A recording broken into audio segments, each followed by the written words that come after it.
startups, entrepreneurship, starting your own new business. Join me every week as we dive into stories, topics, and advices from the top founders, innovators, the crazy ones, the misfits, the troublemakers. Every Saturday at 4 p.m. I'll see you there. Basically, there's different types of people out there in the world. Not everybody likes watching movies at home. They like to go to the theater, or maybe vice versa. They don't like going to the theater. They may want to watch it at home. We look at it, we scope it out, we vet it. We look at a lot of different things, and we don't take every business with us. People get involved and they dig deeper into it. There's just no way that people stay on the surface unless they're just really scared. But then again, when you're doing something, there's always risk involved. In your opinion, what kind of a gap or what kind of a convincing would it take for small and medium-sized businesses like yours, to actually start hiring remote staff, and how can they help you? Always research any field that you want to get into, any business. So one, do the research.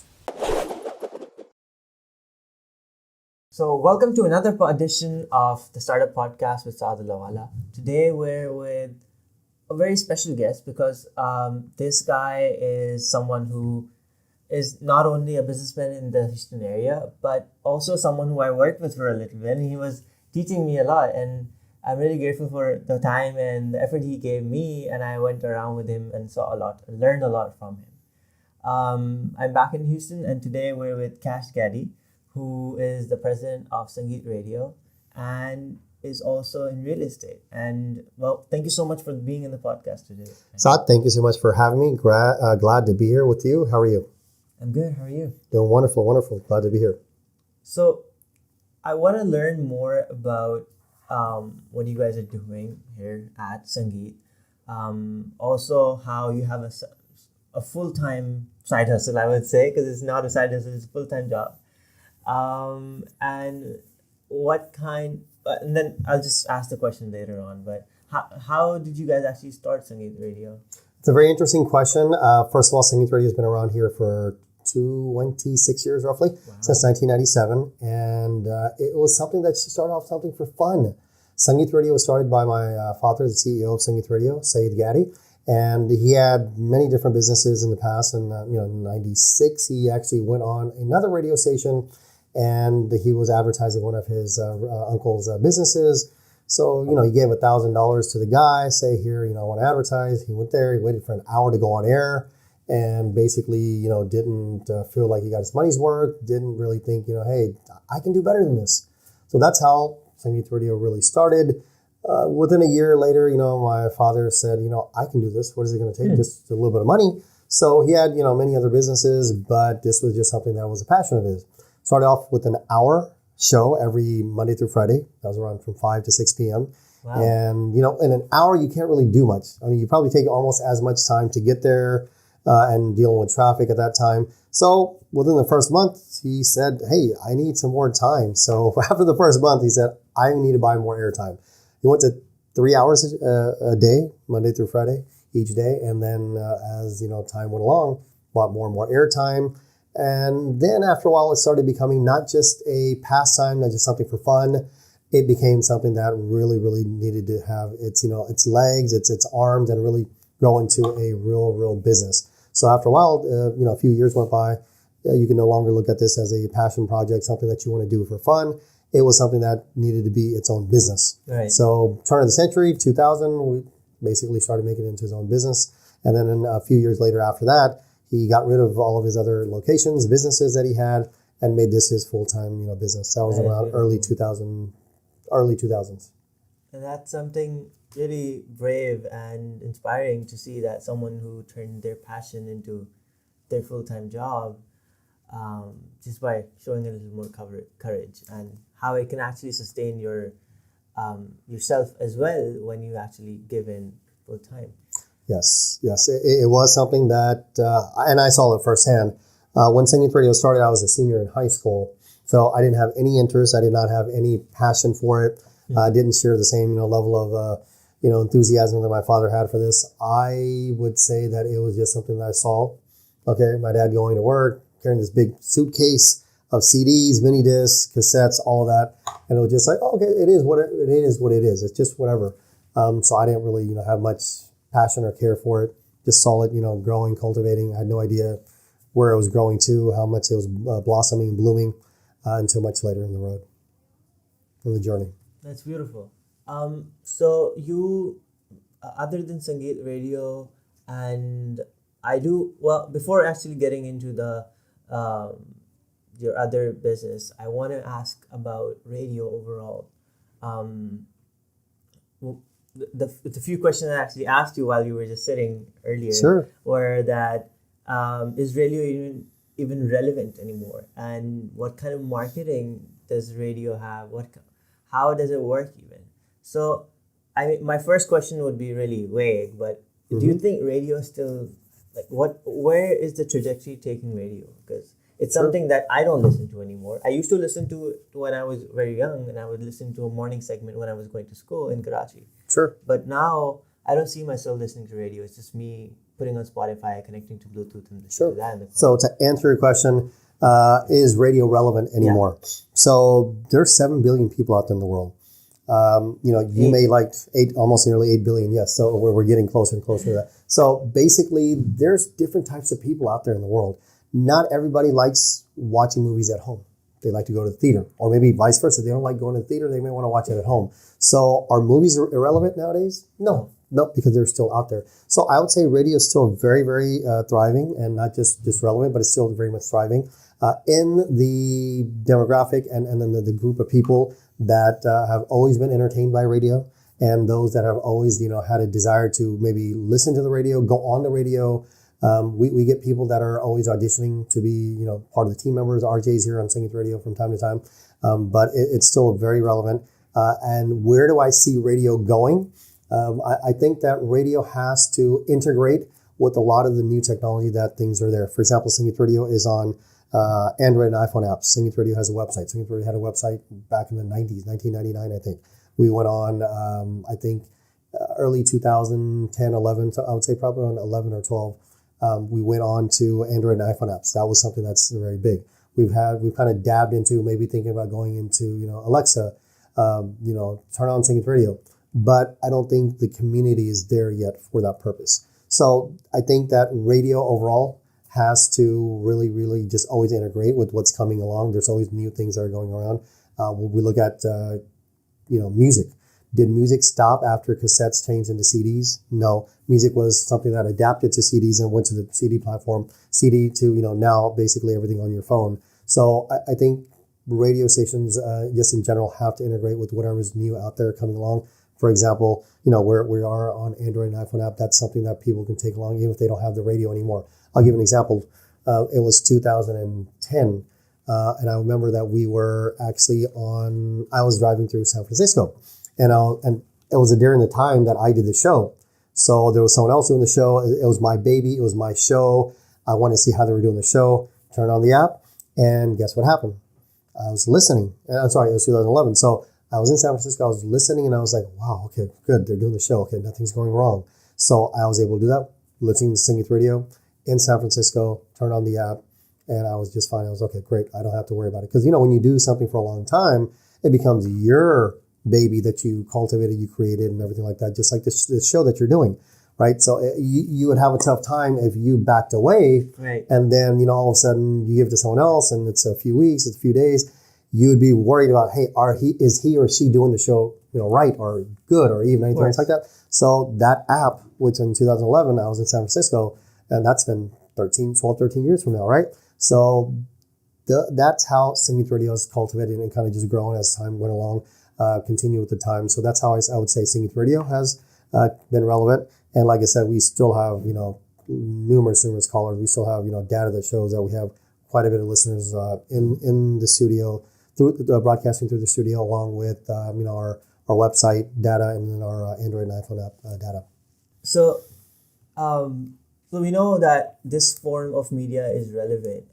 And as you said, it's different. There is a lot of people out there, almost 8 billion now, and I guess there's a market for everything, and we should overlook radio as well, looking at other audiences, because even with social media now, people have started to see that the effects that Facebook or Instagram marketing or even YouTube marketing would have, it's starting to deplete, and we still need the main sources of if Spotify is marketing on social media where it makes sense because it's a digital platform, it still has billboards because it still makes sense to have a physical presence.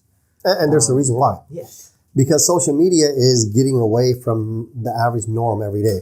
Unless if someone's spending 10, 12, 15 hours a day on social media, that's one thing, right? Even to advertise on a billboard, you need someone to get in their vehicle and go and drive through, right? So even with radio, you need someone to turn on their radio or their app to listen. So there's always something that needs to be done. It's not just someone's eyes open up and they hear Singing Radio, unless if someone wants to do that. But someone wakes up and all of a sudden the billboard's right in front of them. No, it's not. They're in their bedroom. They get up. So even when someone gets on social media, there's a lot of people there. There are billions of people on every platform, right? However, is someone on there all the time? No. So that's why there's other avenues that some people, will want to advertise in other avenues and other ways to where they can capture that audience.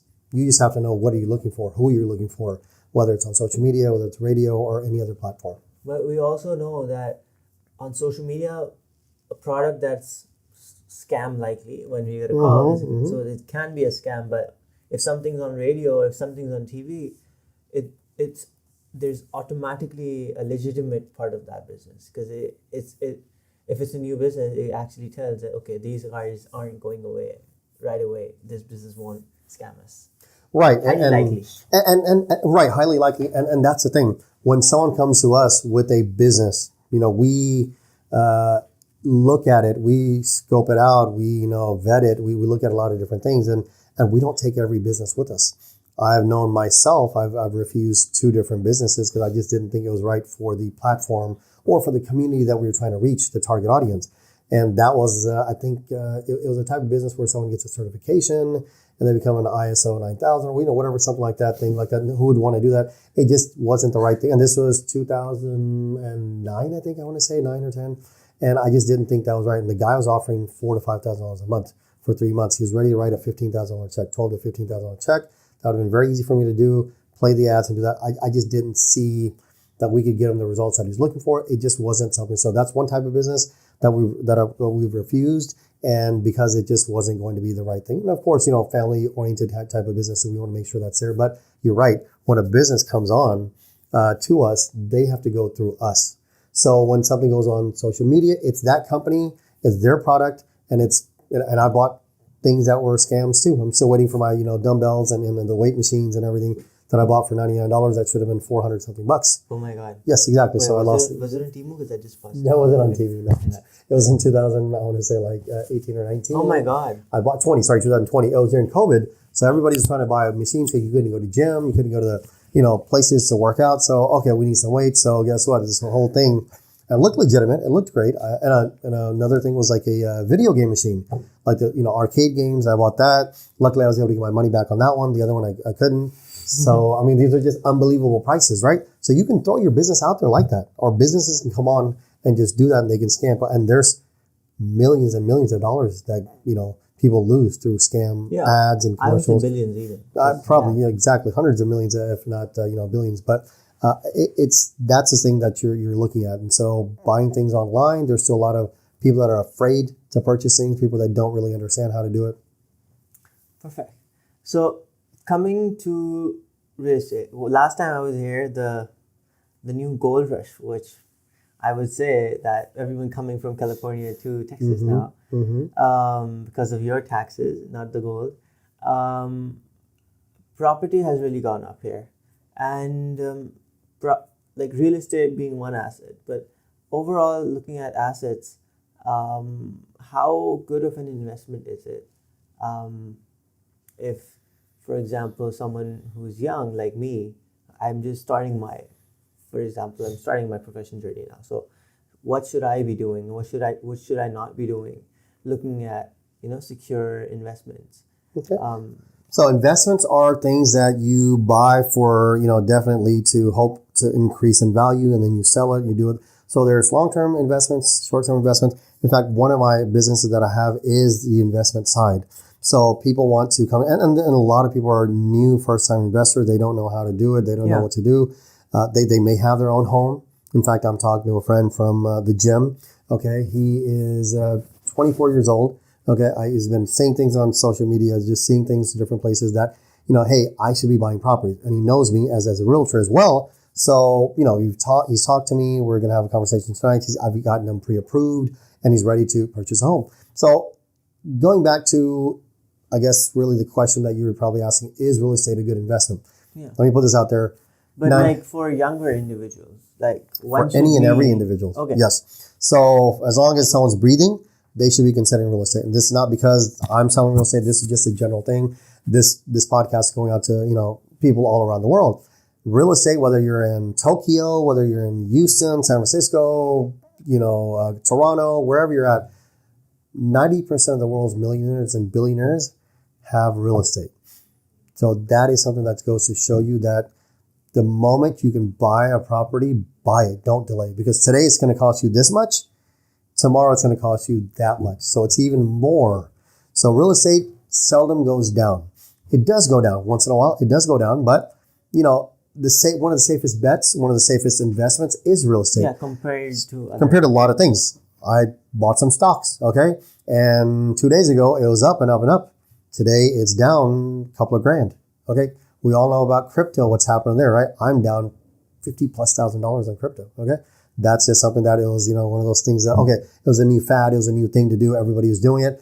I used to see things about apes, about, the digital real estate, crypto, whatever, everything like that. I don't see any of that on social media. Anywhere. NFTs, where'd they go? Where'd they go? Where'd that ape go, right? Yeah. So real estate is still here. There's still people making videos on real estate. There's still people talking about real estate. There's still people buying real estate. So, and it just depends on what someone's looking to do. There's short-term real estate. There's long-term real estate. I like to focus more on long-term because I don't plan on going anywhere. I plan on 5, 10, 15, 20 years on the road needing money. Everybody needs money. So why not buy something today? Okay, keep it for 5, 6, 7, 8, 10 years, okay? And know what you want to do with it, right? You buy it today. You want to obviously have that real estate property accrue, okay? It goes something called equity.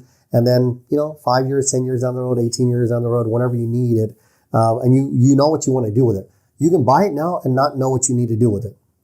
Just rent it out, just do whatever else, and then you're going to have that property. And it's going to, be rented out, and then at the same time, it's going to accrue, the value. And so then what happens there? Then you build equity. I'll give you an example.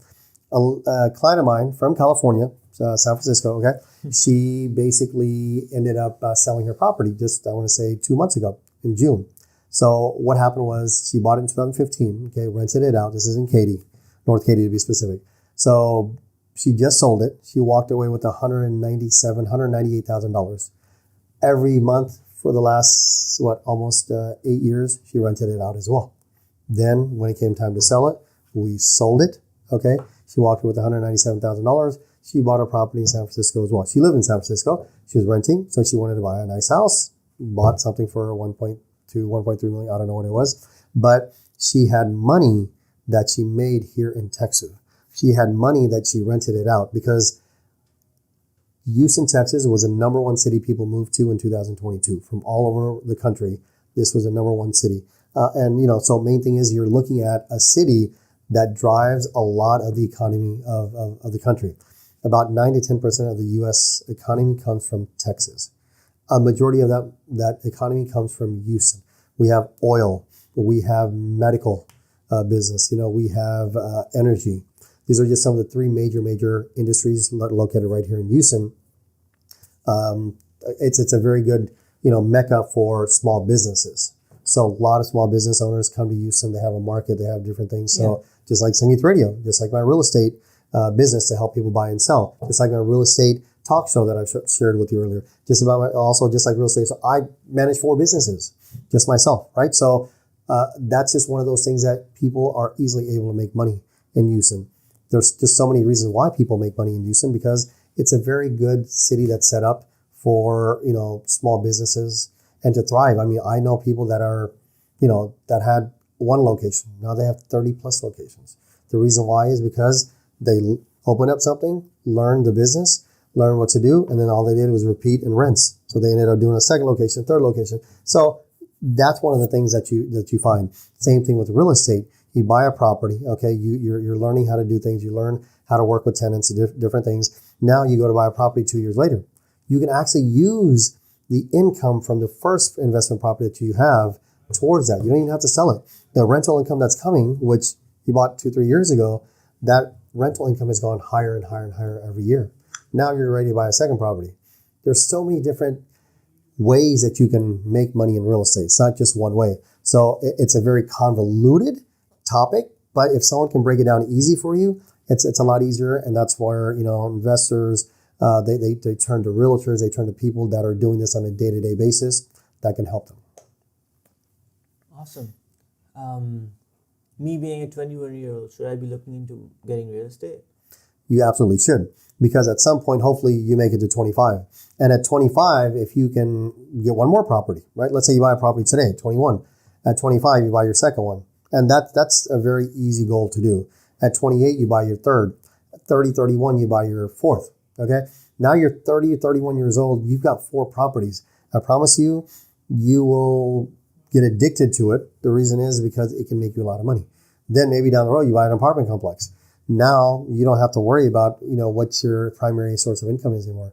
You've got 4 properties, you've got an apartment complex, and people think, oh my God, apartment complex, that's got to be in the millions. That's okay. You're not asked to reach the moon because now you can walk. You're asked to first take a step, then a second step, then a third step. When you get into this business, like my dad did, the radio business, he had no idea about anything about the radio. All he knew how to do was press a button on a cassette player and learn the mini disc player. He didn't know how to use that. And then he had 5 people running a radio station for 1 hour. Let me repeat. He had 5 people, one on the phone, one to press the mini disc, one to press the cassette, one to make sure that, nothing was going wrong, and then himself. So there was 5 people that were running a 1-hour radio show. I just got doing a 3-hour radio show, one person. You saw that, right? The whole office The was whole empty. thing is empty. Nobody was there. I was running everything between 2 computers, software, phones, a board, a mixer, everything. So technology has really helped come a long way for the radio business and many other businesses. So you see that you can learn so much when you get into a business. Today, now he runs a 24/7, 2 frequencies, radio stations, and has a thriving radio station business, which you just asked about. So when you get into real estate, you learn about different things. You learn about what is PITI. You learn about equity. You learn about cash flow. You learn about so many things, and you get deeper and deeper and deeper into it. And then someone comes to you for deals.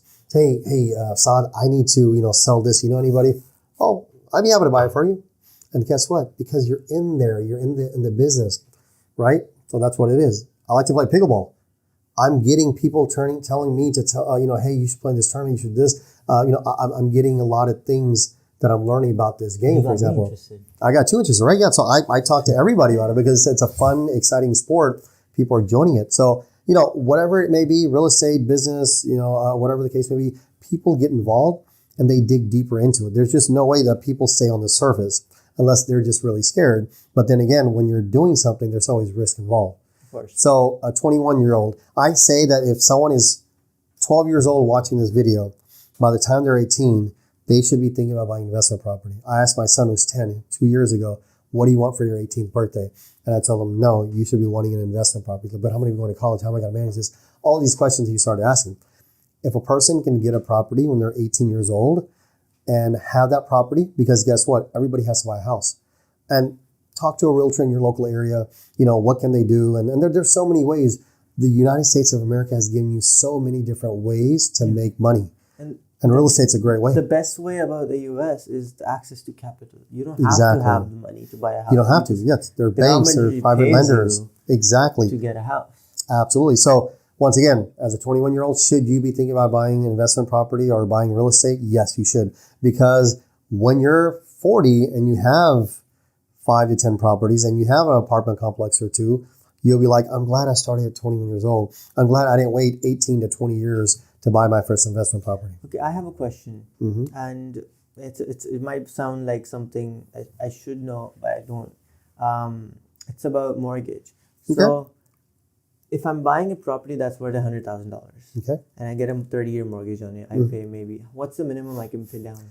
3 to 3.5%. Okay, so I pay 3%. So I'm paying 3 grand upfront, and 97,000 I got on loan. Is it 97,000 that I got on mortgage or what? And how much am I paying in the next 30 years? Am I paying only 97 or more? No, you're paying principal and interest. So your principal is $97,000. That's what is the loan for. Yeah. So you have your interest. Okay. Some people like to pay if they don't escrow or if they don't pay. You're most likely going to be paying principal, interest, PI, and then there's something called taxes and insurance per month. So you're not only going to be paying principal and interest, you're going to be principal, interest, taxes, and insurance, which we call PITI. That's what you'll be paying per month. And then there's closing costs that are due at closing. Okay. Some lenders allow you to roll that into the loan. If they don't, that's fine, but that's what you're looking at. So yes, 97,000 is finance. You're paying the interest on that. So whatever you're paying monthly, most likely principal, interest, tax, insurance, once again, aka PITI, that's what you're paying each and every month. So like how much do I end up paying in the next? $97,000 loan, you might be paying, for that, you might be paying like, $190,000. Total. So it's almost double. It's not like 3, Double, 4x. no, it's usually not that much. But I mean, it just depends how much someone's putting down. It could be more. It could be 200-something thousand. We just have to look at the state, And if I pay it taxes, early, insurance, if I pay it off early, I Sure. got a bonus. So let's say you pay off any property. It could be $300,000 house, whatever the case may be. Generally, the rule of thumb is if you can make one payment extra per year, then that will help you pay off that 30-year loan 6.5 years, almost 7 years earlier. Wow. So just one payment a month. I'm sorry, one payment a year extra. Or you can do something which is basically paying your mortgage every 2 weeks, because there's 12 months, there's 12 payments. However, there are 26 biweekly weeks. So you will be basically paying 13 payments in a year. If you end up paying your payments every 2 weeks, then basically you'll end up making 13 payments. That's also another way to do so. And that, once again, will bring your 30-year mortgage down to 23 and a half, 24, something like that. So. And if I, for example, after like 3 years in, somehow I get 50 grand and I want to pay it off, can I still do that? So, I mean, you'll still have more than 50 grand left, but let's just say that you get a lump sum of money, you won the lottery, you sold something, you made a lot of money, you got a raise at your job, or you got another job, right? So you got a new position. So you got a good hefty amount of money. Most loans nowadays are the type that you can pay off early. So there's no prepayment penalty. Back 15, 20 years ago, maybe even 10 years ago, there were prepayment penalties. I'm seeing some loans nowadays nowadays are coming back through. Some people are taking them, some people are not, or there's early payoff penalties. So like that. But always ask your lender, is there a prepayment penalty? That's something you want to know before you sign up for that loan. Okay. So coming back to the exciting stuff, because real estate is very exciting, and it's something to really understand, because everyone's going to be doing it anytime. Yes, and everybody should be learning more about it. Yes. Through some way, some form, and write down questions to ask and get started, because curiosity is something that will never ever get you paid. Curiosity is never something that will ever get you to move forward. It's good to learn about it, but it's also good to take that first step. Yeah. Take the first step. I'll try to take the first step too. Okay. So finishing off, so it's the question's a bit, might be a bit irrelevant, but looking at your point of view and you spending so much time in the US, and if you have seen more of a technology shift than me. I grew up with watching PBS on a computer. Maybe you might not have. Maybe you were watching TV. I watched PBS a long time ago too. Yeah. But was it on TV or a computer? TV. So, but like you saw more of a shift than me. With AI coming in, with so many, as you said, there were 5 people in for a job that now only you do alone. Yep. We have also seen that remote jobs is a big trend now. And people moving to Texas are working in California, making that wage and then spending it here, so they make more money. True. Similarly, if someone's living in Pakistan or in India and they make a minimum wage or a basic wage of Here. Texas, they're still making a whole ton of money. So in your opinion, what kind of a gap or what kind of a convincing would it take for small and medium-sized businesses like yours, to actually start hiring remote staff, and how can they help you so we can actually get people trained for that? Sure. So in real estate, someone has to get their real estate license. Okay, that's the first order of business when it comes to someone wanting to buy and sell, help people buy and sell real estate here in Texas or any other state in the United States. So that's very important to do so. I would always recommend research whatever it is that someone wants to get into. Okay, and that's very important because if they don't know what they're getting into, honestly, I did not look up, research, do anything when it came to real estate. I was told by my dad, get into real estate, get into real estate, get into real estate. For 3 years, I said, no. Finally, the fourth year, I was tired. We were buying a house, and I was just like, okay, great. I'll just do it just so I'll keep them quiet. Got it. Next, I'm getting into it. And 6 months into it, I did not sell one house. And I was like, why am I going to get into this? Why am I going to move forward? Let me just pack up my bags and just go back to doing just radio full time, and I'll be fine. That would have been a big mistake. So needless to say, I did not research. I did not call a realtor. I did not Google anything. 10 plus years ago in 2013, I just went to 3 different places to interview. And then basically just found the one closest to my house. I went there, learned, trained, and moved forward. And the rest is history, basically. But always research any field that you want to get into, any business. So one, do the research. No matter if they want to get into, opening up a gas station, they want to open up a law firm, they want to open up anything. Research, what is it going to take? And do a good amount of research, but do it quickly. Don't wait a year to think about, should I get into real estate, or should I buy real estate, or should I do this, or should I open up a law firm? Because that year is going to be very, very costly for you. This is something that whenever you research something, this is something you need to do in the evenings, like an hour, 2 hours. And then within a month and a half, maybe start talking to people, get things rolling, and then not just sit there and wait, because that time is going to just become more and more and more. And you're thinking, okay, it's just been 6 months. Okay, I still think I need to buy a property, or I need to think about it. I need to research, or I should save up more money.